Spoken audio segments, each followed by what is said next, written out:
রিয়ার বিয়ের জন্য কিন্তু আমরা চলে যাচ্ছি গ্রামে, কারণ আজ বাদেই কালকে হচ্ছে বিয়া। ভাঙ্গা ঢোল, রিয়া রিয়া পরের বাড়ি চলে যাবে। আহারে, আমার কাজগুলো তাহলে কি করবে? তারপর আসি বিয়া, নতুন বছরের শুরুতে এগিয়ে সুখবর দিল আখি।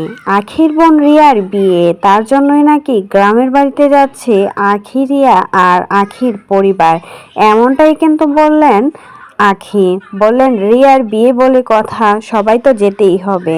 কিছুদিন আগেও কিন্তু আখি গ্রামেতে গিয়েছিল, আর তখনও কিন্তু কাজেতেই গিয়েছিল, আর তখন বলেছিল বিয়ের দিন তারিখ ঠিক করতে নাকি গিয়েছিল বাড়ি, আর সেজন্যই এখন আবার যাচ্ছে রিয়ার বিয়ে দিতে। এমনটাই কিন্তু এবার তার ভিডিওতে এসে বলল। সবাই তো অবাক হয়ে গেছে, রিয়া এত তাড়াতাড়ি বিয়ে করে নিচ্ছে, এটা তো অবাক হওয়ারই কথা। কারণ যে কিনা আখির সব কাজকর্ম করে দেয়, আখির ভিডিও করা থেকে শুরু করে সব কিছুই করে দেয়। আর আখি রিয়াকে যদি বিয়ে দিয়ে দেয় তাহলে আখির কি অবস্থা হবে। আখিও কিন্তু বলতেছে রিয়ার বিয়ে হয়ে গেলে আমার কাজগুলো কে করে দেবে।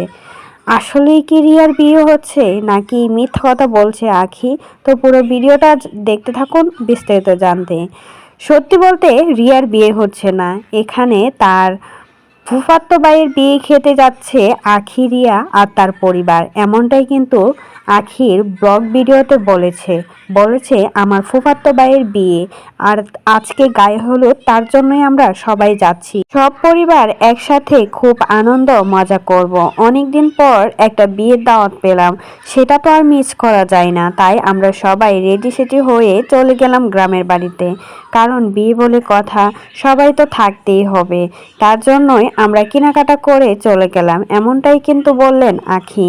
আখি আরও জানালেন সে কখনো অনেক দাম দিয়ে কোনো কিছুই কেনে না, মানুষকে দেখানোর জন্য, শুধুমাত্র নাটক সাজানোর জন্য কোনো দাম দিয়ে কোনো কিছুই কেনে না, বুঝে শুনে টাকাটা খরচ করে, কারণ আয়েশের ভবিষ্যতের জন্য রেখে দিচ্ছে।